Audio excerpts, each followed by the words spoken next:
2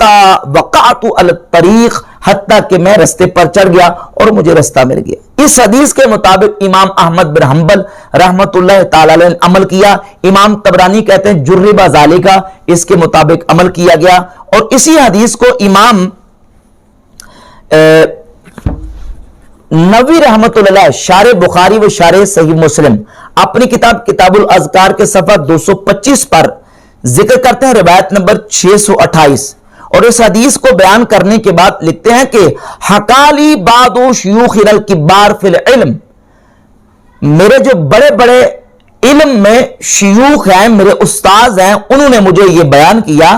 کہ انہو ان فلتت لہو دابتن، کہ رستے میں کہیں سفر میں ان کی سواری گم ہو گئی، اظنھا بغلتن۔ امام نووی رحمۃ اللہ فرماتے ہیں کہ میرے استاد محترم جو علم میں میرے بڑے شیخ تھے وہ کہنے لگے کہ جب میری سواری گم ہوئی تو امام نووی کہتے ہیں کہ میں گمان کرتا ہوں کہ وہ کھچر ہوگا۔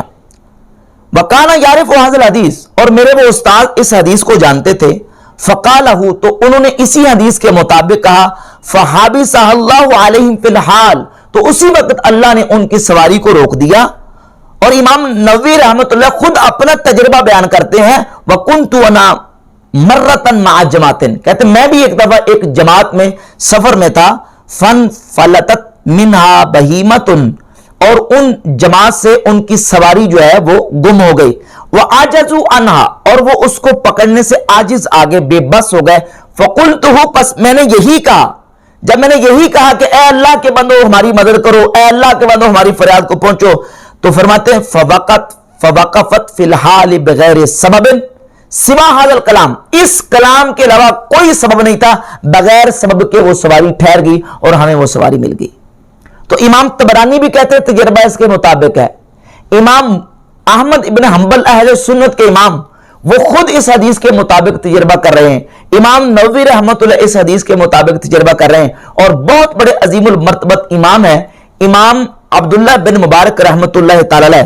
ابو اسماعیل عبداللہ بن محمد الحربی المتوفہ 481 ہجری اپنی کتاب ذم الکلام و اہلہ کے جز 4 صفحہ 14 پر امام عبداللہ بن مبارک رحمت اللہ کا واقعہ لکھتے ہیں کہ سواری میں ان کو بھی اس طرح کا مسئلہ پیش آیا، تو انہوں نے بھی یہی پکارا، اے اللہ کے بندو میری مدد کرو، اے اللہ کے بندو میری فریاد کو پہنچو، تو اللہ رب العزت نے ان کا مسئلہ حل فرما دیا۔ تو بڑے بڑے اجلہ ائمہ محدثین کے عمل سے بھی یہ بات بالکل واضح ہوئی، اور پھر ائمہ محدثین نے اس حدیث کی توثیق بھی کی، جن میں سے امام سخاوی رحمت اللہ علیہ اپنی کتاب الابتہاج فی اذکار المسافر والحاج میں اسی حدیث کو حسن قرار دیتے ہیں۔ امام ابن حجر اسقلانی رحمت اللہ علیہ نے اس حدیث کو حسن قرار دیا، اور اس کے علاوہ امام جزری رحمت اللہ کی یہ کتاب ہے حسن حسین، الحسن الحسین، اس میں بھی امام جزری رحمت اللہ تعالی علیہ نے اس حدیث کو بیان کیا، اور اسی حدیث کو بیان کرنے کے بعد وہ خود لکھتے ہیں کہ اس کے مطابق تجربہ کیا گیا۔ اور امام جزری رحمت اللہ بہت بڑے محدث بھی، فقیہ بھی اور مجود اور بہت بڑے قاری ہیں، وہ خود اپنی اس کتاب کے مقدمے میں لکھتے ہیں کہ میں نے اس کتاب کو صحیح اور حسن حدیثوں کا مجموعہ جو ہے اس کتاب میں جمع کیا ہے، اس کتاب کو صحیح اور حسن حدیثوں سے تیار کیا ہے۔ اور اس کے علاوہ ایک اور حوالہ میں پیش کرتا ہوں غیر مقلدین کے امام و پیشوا ابن تیمیہ کا۔ ابن تیمیہ اپنی کتاب الکلم الطیب کے صفحہ نمبر 98 پر روایت نمبر 177 لے کے 177 اسی حدیث عبداللہ ابن مسعود رضی اللہ تعالیٰ کے لے کے آئے، لیکن نہ اس حدیث کو ضعیف قرار دیا ہے، نہ اس کو موضوع اور منگرد کہا ہے، بلکہ کتاب کا نام ہے الکلم الطیب، پاکیزہ کلمے، الکلم الخبیث نہیں، الکلم الطیب۔ تو جو طیب اور پاکیزہ کلمے ہیں ان کلمات کو جب جمع کیا ابن تیمیہ نے، تو اس روایت کو بھی الکلم الطیب میں ابن تیمیہ نے جمع کیا۔ لہذا ائمہ محدثین اور امت کے اماموں کے عمل سے اور نبی پاک صلی اللہ تعالی علیہ وآلہ وسلم سے مرفوعاً اور حضور علیہ الصلوۃ والسلام کے صحابہ سے موقوفاً اس حدیث سے یہ بات بالکل واضح ہوتی ہے کہ اللہ رب العزت کے بندوں کو اللہ کی مدد کا ذریعہ سمجھ کر، حقیقت میں مدد اللہ ہی کی سمجھے اور ان کو اللہ کی مدد کا ذریعہ سمجھ کر اگر ان سے مدد طلب کرتا ہے تو یہ شرک اور کتاب و سنت کے خلاف نہیں ہے، بلکہ کتاب و سنت میں اس کے بھی حمد تعالیٰ دلائل موجود ہیں۔ اللہ